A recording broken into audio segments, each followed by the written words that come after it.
Queridos amigos, gracias por estar aquí, gracias por darte este momento, este pequeño espacio para algo que no siempre queremos escuchar, pero que si lo dejamos entrar al corazón puede salvar una vida, un matrimonio, incluso un alma.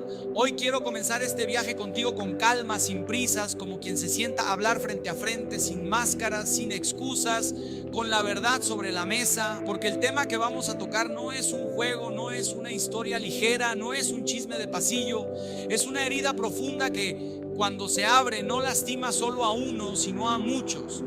Es un incendio que empieza con una chispa pequeña y termina devorándolo todo. Y aunque duele, aunque incomoda, aunque removerlo parezca feo, hoy quiero que lo veamos para una sola cosa: evitar que tú que estás escuchando caigas en él, que ni por error, ni por descuido, ni por vacío, ni por engaño entregues tu vida a algo que promete placer y termina pidiéndote el alma. Hoy comenzamos a hablar de las maldiciones del adulterio, no porque queramos condenar a nadie, no porque busquemos señalar culpas ni levantar piedras. Dios nos libre. Lo hacemos porque vivimos en un mundo que ha romantizado tanto el engaño que lo pintan como aventura, lo maquillan como un juego, lo disfrazan de derecho a ser feliz. Y uno los escucha decir: es que lo mío fue algo especial, es que tú no entiendes cómo me sentí, es que jamás había conocido a alguien así. Y mientras lo cuentan, uno puede ver que no hablan desde la libertad, hablan desde una especie de hipnosis, una neblina que nubla la conciencia, que anestesia la razón y que en el fondo no es otra cosa que la primera de las maldiciones, la corrupción lenta, silenciosa, pero real del alma. Pero antes de entrar en eso, déjame preguntarte algo así, directo, sin rodeos. ¿Te has puesto a pensar cuántas decisiones en la vida parecen pequeñas, inofensivas, casi insignificantes, hasta que ya es demasiado tarde? ¿Cuántas veces hemos dicho no pasa nada, nadie se dará cuenta, para después descubrir que ese pequeño instante abrió una puerta que jamás debió abrirse? El adulterio comienza siempre así, con algo pequeño, con un mensaje que no importa, con una conversación que no tiene nada de malo, con un café que solo es un café. Y de pronto, sin darte cuenta, tu corazón comienza a escurrirse hacia un sitio oculto, un rincón oscuro, donde las emociones se inflaman y la conciencia empieza a torcerse, a justificarse, a inventar razones que jamás hubieras aceptado antes. Yo he escuchado a tantos matrimonios a lo largo de los años. Algunos se acercan aún con esperanza, otros llegan rotos, otros llegan tarde. Y siempre me llama la atención lo mismo. Ninguno empezó queriendo destruir su matrimonio. Nadie se levantó una mañana diciendo: hoy voy a traicionar a mi esposa, hoy voy a herir a mi marido, hoy voy a romper a mis hijos. No, todo comienza mucho antes, con un alma que dejó de cuidarse, con un corazón que empezó a jugar con fuego, con una fidelidad que comenzó a agrietarse por descuidos pequeñitos que parecían insignificantes. Y aquí quiero que pongas atención, porque este es el punto donde muchos se pierden. El adulterio no cae del cielo como un rayo, no aparece de repente, se gesta, se cocina lento, en la sombra, cuando nadie está viendo, se va filtrando como un veneno suave, muy suave, hasta que un día te sorprende descubriéndote a ti mismo tomando decisiones que semanas antes habrías rechazado de inmediato. Y ahí aparece la primera grieta, la más peligrosa, la corrupción del alma, pero ya hablaremos de ella más adelante. Hoy quiero dejarte en este inicio con una imagen clara, precisa, casi cinematográfica, la de alguien caminando hacia un precipicio sin saberlo, no porque esté ciego físicamente, sino porque hay algo en su interior que ha comenzado a oscurecerse. Esa persona no ve el abismo, no escucha el crujido del terreno bajo sus pies, no siente cómo el aire cambia, solo sigue adelante convencida de que nada malo pasará. Y amigo mío, amiga mía, cuando uno cree que nada malo pasará es cuando el mal ya empezó. Por eso hoy te invito a caminar conmigo por este sendero incómodo, sí, pero necesario. No para asustarte, sino para abrirte los ojos, para que no te pase lo que a tantos: llegar tarde. Llegar después de haber perdido, después de haber herido, después de haber provocado un daño que ya no se puede deshacer. Hoy empezamos el viaje, hoy empezamos a desmenuzar estas realidades que, aunque duelan, pueden salvarte la vida. Quédate conmigo, esto apenas comienza.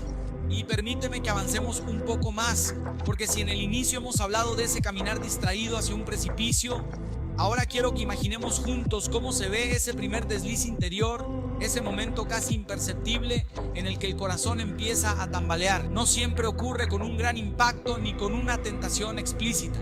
A veces es más sutil, una carencia que no supiste nombrar, un cansancio acumulado, una discusión que te dejó herido, un gesto indiferente, un silencio que se alargó más de lo normal. Y en ese espacio de vulnerabilidad, cuando te encuentras más frágil, aparece algo o alguien que despierta en ti una ilusión confusa. No es amor, no es felicidad, es una distracción emocional envuelta en adrenalina. Lo que mucha gente no comprende es que el adulterio rara vez se inicia por maldad. No es que quieras destruir nada, es que por un segundo te desconectaste de lo valioso, de lo esencial, de lo que un día juraste proteger. Y cuando el corazón se desconecta, busca en otro lado lo que dejó de cuidar donde debía. El problema no es sentir la tentación, el verdadero problema es alimentar el pensamiento, dejarlo crecer, ensayar la idea, justificarla, darle permiso de quedarse. Y ahí empieza algo todavía más peligroso, el autoengaño. Cuando el corazón empieza a dirigirse hacia un lugar prohibido, la mente comienza a fabricar excusas que parecen razonables. Es solo una amiga, es solo un compañero amable, no estoy haciendo nada malo. Y aunque la conciencia sabe que estás jugando en un territorio resbaladizo, tú le vas poniendo vendas, la vas adormeciendo con frases que calman por unos minutos pero no curan. Es increíble cómo el ser humano puede mentirse con tanta convicción cuando no quiere renunciar a algo que le genera emoción. De pronto incluso empiezas a comparar. No tenías intención de hacerlo, pero lo haces. Comparas a tu esposa con esa mujer que siempre te escucha sin reclamarte nada. Comparas a tu esposo con ese hombre que parece tan comprensivo. Pero claro, se nos olvida que esas comparaciones son trampas. La otra persona solo te conoce en tu mejor versión, la más amable, la más paciente, la más interesante. No te ha visto cansado, frustrado, enfermo, enojado, preocupado por las cuentas o incapaz de dormir porque tu hijo lloró toda la noche. No te ha visto humano, te ha visto editado. Tu pareja, en cambio, te conoce en completo. Ha visto tus sombras, tus arranques, tus miedos, tu verdadera cara cuando nadie te está mirando. Pero la memoria, cuando quiere justificar el pecado, se vuelve selectiva. Recuerda solo lo que le conviene y borra lo que le exige esfuerzo. Y así, casi sin darte cuenta, empiezas a caminar con dos vidas paralelas. Por fuera eres el mismo de siempre, responsable, cordial, atento, cariñoso quizás, pero por dentro se ha encendido un fuego que intenta consumirte lentamente, un fuego que comienza con una conversación, una confidencia, una mirada sostenida un segundo más de lo necesario. Y tú piensas, no pasa nada, yo controlo. Pero déjame decirte algo con toda la experiencia de haber acompañado a cientos de familias.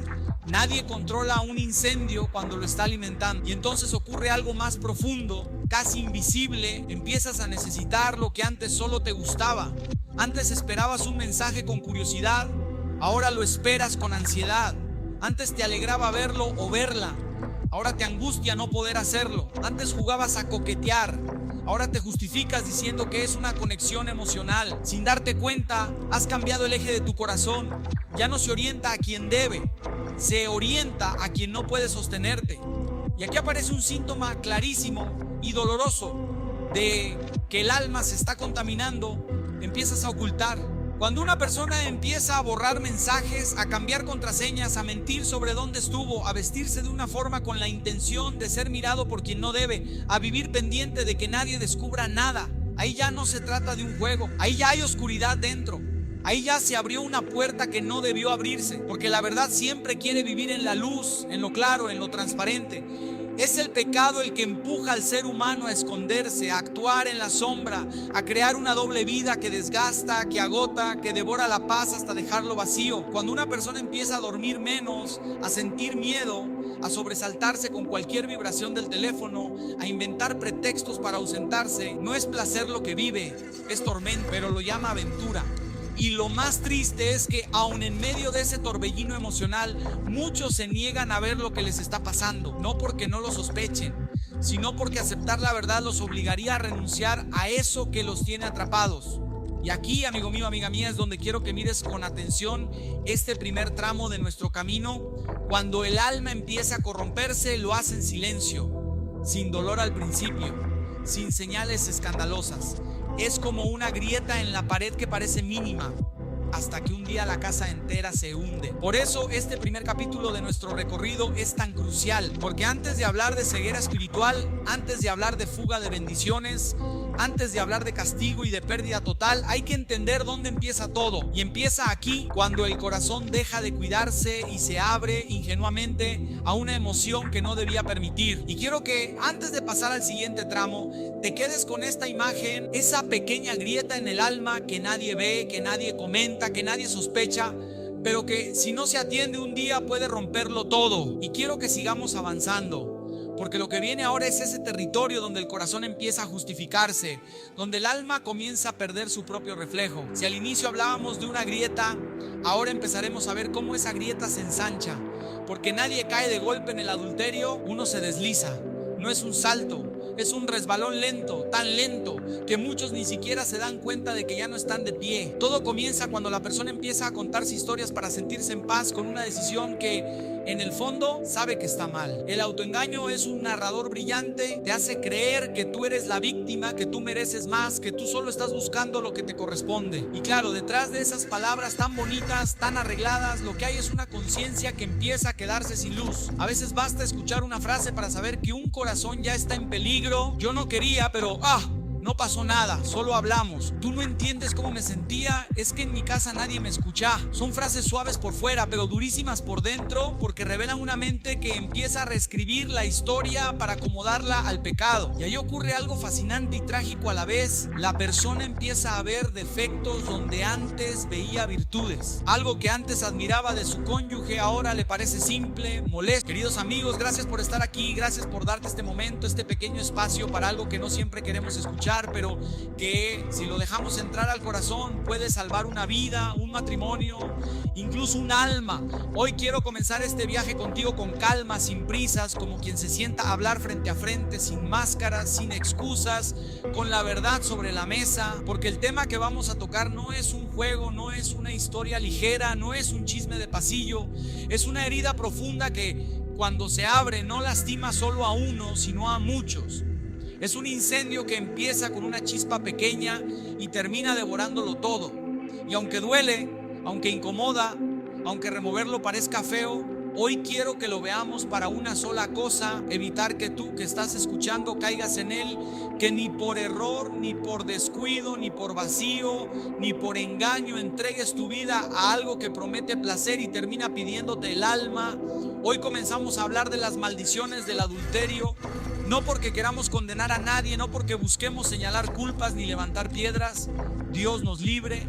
Lo hacemos porque vivimos en un mundo que ha romantizado tanto el engaño que lo pintan como aventura, lo maquillan como un juego, lo disfrazan de derecho a ser feliz. Y uno los escucha decir: es que lo mío fue algo especial, es que tú no entiendes cómo me sentí, es que jamás había conocido a alguien así. Y mientras lo cuentan, uno puede ver que no hablan desde la libertad, hablan desde una especie de hipnosis, una neblina que nubla la conciencia, que anestesia la razón y que en el fondo no es otra cosa que la primera de las maldiciones, la corrupción lenta, silenciosa, pero real del alma. Pero antes de entrar en eso, déjame preguntarte algo así, directo, sin rodeos. ¿Te has puesto a pensar cuántas decisiones en la vida parecen pequeñas, inofensivas, casi insignificantes, hasta que ya es demasiado tarde? ¿Cuántas veces hemos dicho no pasa nada, nadie se dará cuenta, para después descubrir que ese pequeño instante abrió una puerta que jamás debió abrirse? El adulterio comienza siempre así, con algo pequeño, con un mensaje que no importa, con una conversación que no tiene nada de malo, con un café que solo es un café. Y de pronto, sin darte cuenta, tu corazón comienza a escurrirse hacia un sitio oculto, un rincón oscuro, donde las emociones se inflaman y la conciencia empieza a torcerse, a justificarse, a inventar razones que jamás hubieras aceptado antes. Yo he escuchado a tantos matrimonios a lo largo de los años. Algunos se acercan aún con esperanza, otros llegan rotos, otros llegan tarde. Y siempre me llama la atención lo mismo. Ninguno empezó queriendo destruir su matrimonio. Nadie se levantó una mañana diciendo: hoy voy a traicionar a mi esposa, hoy voy a herir a mi marido, hoy voy a romper a mis hijos. No, todo comienza mucho antes, con un alma que dejó de cuidarse, con un corazón que empezó a jugar con fuego, con una fidelidad que comenzó a agrietarse por descuidos pequeñitos que parecían insignificantes. Y aquí quiero que pongas atención, porque este es el punto donde muchos se pierden. El adulterio no cae del cielo como un rayo, no aparece de repente, se gesta, se cocina lento, en la sombra, cuando nadie está viendo. Se va filtrando como un veneno suave, muy suave, hasta que un día te sorprende descubriéndote a ti mismo tomando decisiones que semanas antes habrías rechazado de inmediato. Y ahí aparece la primera grieta, la más peligrosa, la corrupción del alma, pero ya hablaremos de ella más adelante. Hoy quiero dejarte en este inicio con una imagen clara, precisa, casi cinematográfica, la de alguien caminando hacia un precipicio sin saberlo, no porque esté ciego físicamente, sino porque hay algo en su interior que ha comenzado a oscurecerse. Esa persona no ve el abismo, no escucha el crujido del terreno bajo sus pies, no siente cómo el aire cambia, solo sigue adelante convencida de que nada malo pasará. Y amigo mío, amiga mía, cuando uno cree que nada malo pasará es cuando el mal ya empezó. Por eso hoy te invito a caminar conmigo por este sendero incómodo, sí, pero necesario. No para asustarte, sino para abrirte los ojos, para que no te pase lo que a tantos: llegar tarde.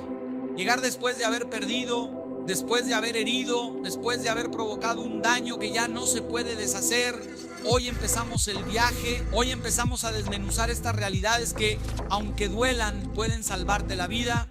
Quédate conmigo, esto apenas comienza.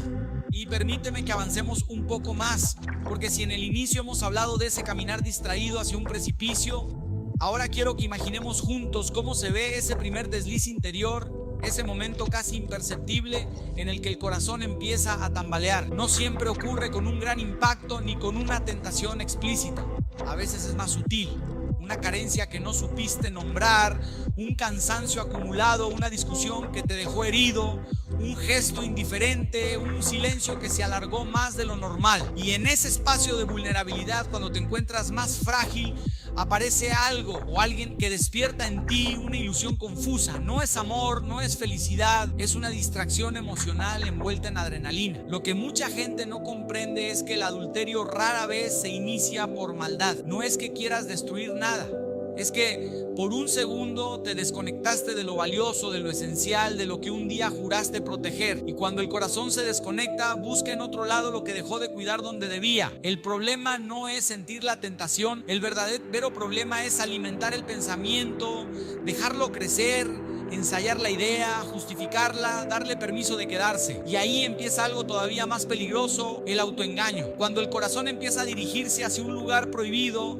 la mente comienza a fabricar excusas que parecen razonables. Es solo una amiga, es solo un compañero amable, no estoy haciendo nada malo. Y aunque la conciencia sabe que estás jugando en un territorio resbaladizo, tú le vas poniendo vendas, la vas adormeciendo con frases que calman por unos minutos pero no curan. Es increíble cómo el ser humano puede mentirse con tanta convicción cuando no quiere renunciar a algo que le genera emoción. De pronto incluso empiezas a comparar. No tenías intención de hacerlo, pero lo haces. Comparas a tu esposa con esa mujer que siempre te escucha sin reclamarte nada. Comparas a tu esposo con ese hombre que parece tan comprensivo. Pero claro, se nos olvida que esas comparaciones son trampas. La otra persona solo te conoce en tu mejor versión, la más amable, la más paciente, la más interesante. No te ha visto cansado, frustrado, enfermo, enojado, preocupado por las cuentas o incapaz de dormir porque tu hijo lloró toda la noche. No te ha visto humano, te ha visto editado. Tu pareja, en cambio, te conoce en completo. Ha visto tus sombras, tus arranques, tus miedos, tu verdadera cara cuando nadie te está mirando. Pero la memoria, cuando quiere justificar el pecado, se vuelve selectiva. Recuerda solo lo que le conviene y borra lo que le exige esfuerzo. Y así, casi sin darte cuenta, empiezas a caminar con dos vidas paralelas.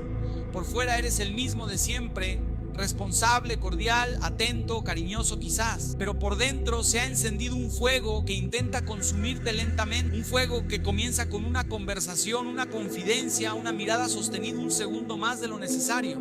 Y tú piensas: no pasa nada, yo controlo. Pero déjame decirte algo con toda la experiencia de haber acompañado a cientos de familias: nadie controla un incendio cuando lo está alimentando. Y entonces ocurre algo más profundo, casi invisible. Empiezas a necesitar lo que antes solo te gustaba.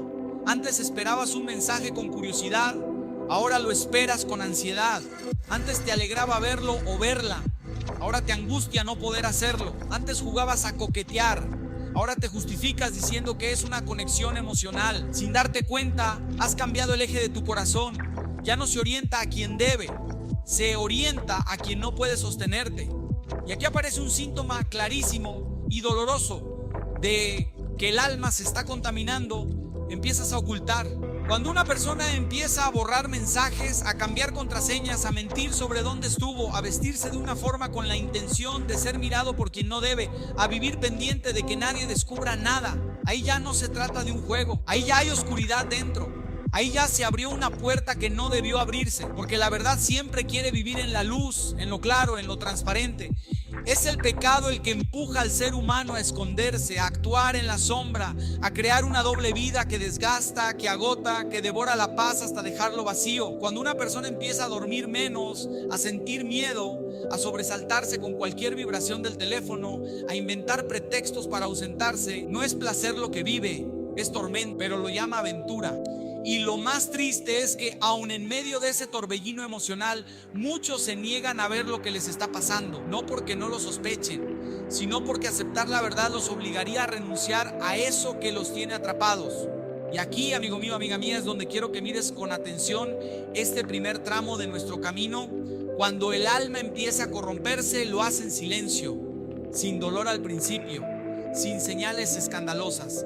Es como una grieta en la pared que parece mínima, hasta que un día la casa entera se hunde. Por eso este primer capítulo de nuestro recorrido es tan crucial, porque antes de hablar de ceguera espiritual, antes de hablar de fuga de bendiciones, antes de hablar de castigo y de pérdida total, hay que entender dónde empieza todo. Y empieza aquí, cuando el corazón deja de cuidarse y se abre ingenuamente a una emoción que no debía permitir. Y quiero que antes de pasar al siguiente tramo, te quedes con esta imagen, esa pequeña grieta en el alma que nadie ve, que nadie comenta, que nadie sospecha, pero que si no se atiende un día puede romperlo todo. Y quiero que sigamos avanzando, porque lo que viene ahora es ese territorio donde el corazón empieza a justificarse, donde el alma comienza a perder su propio reflejo. Si al inicio hablábamos de una grieta, ahora empezaremos a ver cómo esa grieta se ensancha, porque nadie cae de golpe en el adulterio, uno se desliza. No es un salto, es un resbalón lento, tan lento que muchos ni siquiera se dan cuenta de que ya no están de pie. Todo comienza cuando la persona empieza a contarse historias para sentirse en paz con una decisión que en el fondo sabe que está mal. El autoengaño es un narrador brillante, te hace creer que tú eres la víctima, que tú mereces más, que tú solo estás buscando lo que te corresponde. Y claro, detrás de esas palabras tan bonitas, tan arregladas, lo que hay es una conciencia que empieza a quedarse sin luz. A veces basta escuchar una frase para saber que un corazón ya está en peligro. Yo no quería, pero no pasó nada, solo hablamos. Tú no entiendes cómo me sentía, es que en mi casa nadie me escucha. Son frases suaves por fuera, pero durísimas por dentro, porque revelan una mente que empieza a reescribir la historia para acomodarla al pecado. Y ahí ocurre algo fascinante y trágico a la vez. La persona empieza a ver defectos donde antes veía virtudes. Algo que antes admiraba de su cónyuge ahora le parece simple, molesto o insuficiente. Esa capacidad de distorsionar la realidad no nace de la verdad, nace de la necesidad de justificar lo injustificable. Y el corazón, cuando quiere justificar un pecado, se vuelve creativo, pero no creativo para amar más, sino para excusarse mejor. De pronto, algo que nunca había molestado ahora se vuelve intolerable. Lo que antes era un gesto normal ahora se convierte en prueba de que ya no le importas. Y mientras la persona se convence de esa narrativa, la conciencia se va apagando. No por un castigo divino, sino porque uno mismo empieza a cerrar las ventanas por donde entra la luz. ¿Recuerdas cuando eras niño y apagabas la luz para jugar a esconderte? Pues así mismo hace el alma cuando no quiere enfrentar la verdad. Apaga la luz para no ver el desastre que está creando. Y es precisamente en ese apagón interior donde nace la segunda fase peligrosa, la ilusión. La ilusión es un espejismo emocional que se nutre de lo prohibido. Y como todo lo prohibido, tiene la capacidad de parecer más intenso de lo que realmente es. La adrenalina disfraza la ansiedad, el misterio disfraza la culpa, la atención prestada por alguien nuevo disfraza el vacío que uno no quiso trabajar dentro de su propio hogar. Ese alguien que te escucha no carga contigo la historia entera. No ha caminado contigo en enfermedad, en crisis, en pobreza, en noches de desvelo. Ese alguien conoce la versión editada de ti, la versión recortada, maquillada, la que aparece cuando uno quiere impresionar. ¿Cuántas veces he visto esto? Personas que me dicen: Padre, es que con ella sí soy yo mismo. Y yo me pregunto, ¿cómo puede ser uno mismo cuando solo muestra la mitad? Con quien eres tú mismo de verdad es con la persona que ha visto tus límites y no se fue, con quien has compartido lágrimas y despedidas, con quien has discutido y luego, aun con heridas, te ha perdonado, punto, y avancemos juntos, porque lo que sigue es profundamente humano y al mismo tiempo trágicamente espiritual. Si hasta ahora hemos visto cómo el alma se va contaminando en silencio, cómo la mente se convence de historias que no son verdad y cómo la emoción empieza a tomar decisiones que no le corresponden, ahora entramos en un territorio más oscuro, el momento en el que la persona deja de ver, no porque le falten ojos, sino porque le falta luz. Y aquí empezamos a rozar la ceguera espiritual, esa que no llega de golpe, sino que se instala como una neblina espesa donde las cosas pierden su forma. La ceguera espiritual es mucho más que un estado de confusión, es una desconexión de lo esencial. Una persona que empieza a caminar en adulterio deja de percibir la presencia de Dios, no porque Dios se retire, sino porque el corazón se cierra. Es como cuando cierras las cortinas de una habitación al mediodía, afuera el sol sigue brillando, pero tú eliges la oscuridad. Y en esa oscuridad todo empieza a deformarse. Lo bueno parece lejano, lo malo parece inofensivo, lo urgente parece negociable y lo verdadero parece exagerado. Aquí ocurre algo muy delicado, el alma pierde sensibilidad, ya no se conmueve con lo que antes la conmovía, ya no siente remordimiento como antes, ya no percibe la gravedad de sus actos, porque la conciencia no desaparece, pero se atrofia.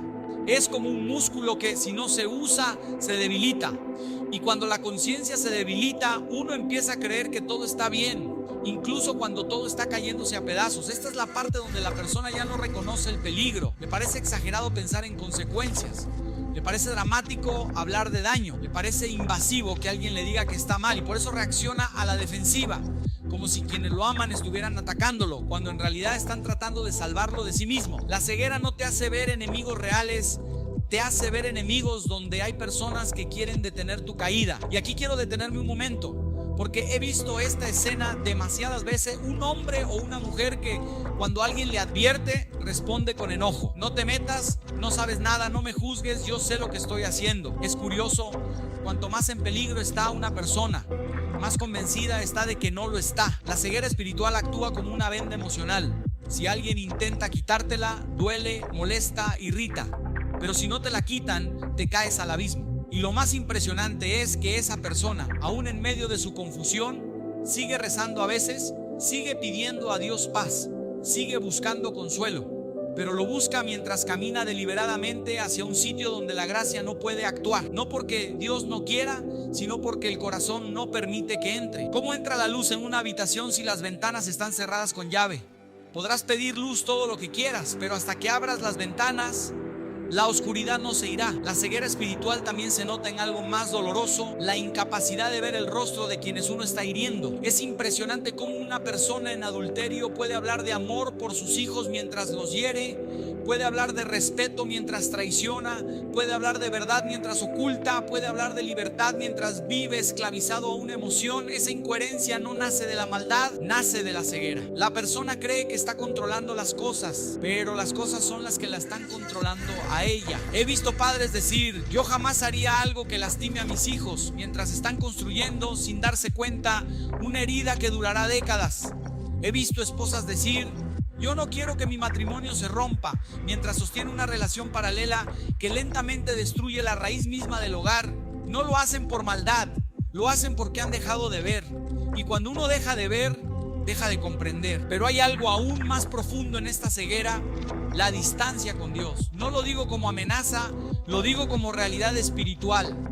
La infidelidad no solo rompe un vínculo humano, rompe una coherencia interior que es esencial para la relación con Dios. Un corazón dividido no puede amar plenamente. Un corazón que vive en mentira no puede escuchar la verdad divina. Un corazón que se alimenta de sombras no puede desear la luz sin sentirse incómodo. Por eso digo que la ceguera espiritual no es un castigo, es una consecuencia. Cuando una persona vive en pecado, su corazón pierde claridad. Y cuando pierde claridad, todo lo que debería salvarlo le parece exagerado, molesto o innecesario.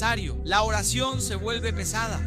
La misa se vuelve lejana. La voz de la conciencia se vuelve un ruido incómodo que quiere callar. Y sin embargo, en medio de todo eso, hay algo hermoso. Dios no abandona. Dios no se cansa. Dios no deja de susurrar. A veces su voz se escucha como un pequeño remordimiento, como una inquietud que aparece antes de dormir, como un sentimiento extraño de desasosiego después de un encuentro prohibido. Ese es Dios tocando la puerta, no para condenar, sino para rescatar. Pero aquí está el dilema. Si la persona sigue avanzando en su ceguera, ese susurro se vuelve cada vez más suave. No porque Dios hable menos, sino porque el alma escucha menos. Y ese es el verdadero peligro, llegar a un punto donde el pecado ya no duele, donde la mentira ya no pesa, donde el daño ya no importa. Y cuando el alma llega a ese punto, ya no es que esté herida, es que está adormecida. Y lo adormecido es más difícil de despertar. En la próxima parte entraremos en un territorio aún más doloroso y necesario. Cómo el adulterio empieza a filtrar las bendiciones, cómo afecta no solo al pecador, sino a toda su casa, cómo rompe la estructura espiritual que sostenía el hogar. Si hasta ahora hemos visto la corrupción y la ceguera, ahora veremos la fuga, esa pérdida silenciosa que nadie nota hasta que ya es demasiado tarde. Seguimos, esto apenas está desplegándose. Ese es el amor real, lo demás es ilusión. Y sigamos adelante porque hemos llegado a una de las partes más delicadas, más ocultas y a la vez más devastadoras de todo este camino, la fuga de bendiciones. Y quiero que visualices esa palabra con calma. Fuga, no explosión, no desastre inmediato, no derrumbe repentino. No, una fuga, algo que se escapa gota a gota, sin que nadie lo note al principio, como una filtración detrás de una pared que parece firme, hasta que un día descubres que el muro entero está a punto de desmoronarse. Así opera el adulterio dentro de un hogar, no llega destruyendo de golpe, llega quitando silenciosamente lo que sostenía la casa desde dentro. Y lo más doloroso es que el primero en no darse cuenta es quien lo está provocando, porque mientras vive en la ilusión, en la euforia artificial, en la distracción emocional, las bendiciones comienzan a escaparse. Y no hablo de magia, hablo de realidades concretas: paz, tiempo, energía, estabilidad, claridad, capacidad de amar, confianza, provisión, serenidad. Ninguna familia se rompe de un día para otro.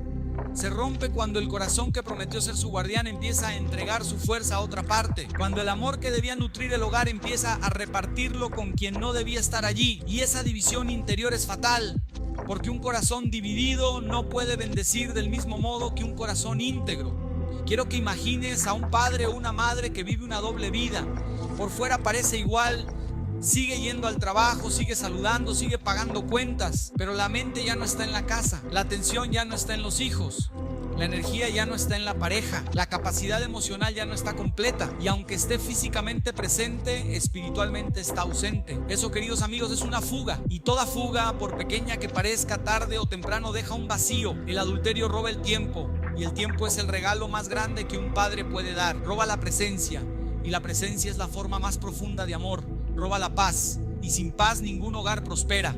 Roba la atención, y un niño que crece sin atención crece con heridas silenciosas que lo acompañarán hasta la vida adulta. Roba la alegría, porque no se puede sonreír con sinceridad cuando se vive dividido entre la culpa y la mentira.